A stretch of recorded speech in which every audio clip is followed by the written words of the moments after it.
Today let's create this screwdriver.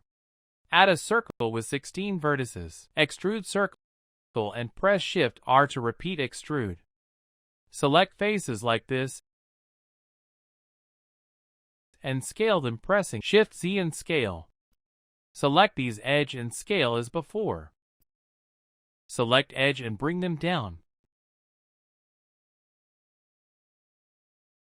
Add a subdivision modifiers Ctrl 2 and shade smooth. Apply scale. Select edges like these.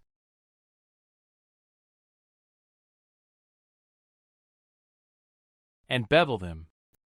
Select these edge. Use bevel and scale pressing Shift Z.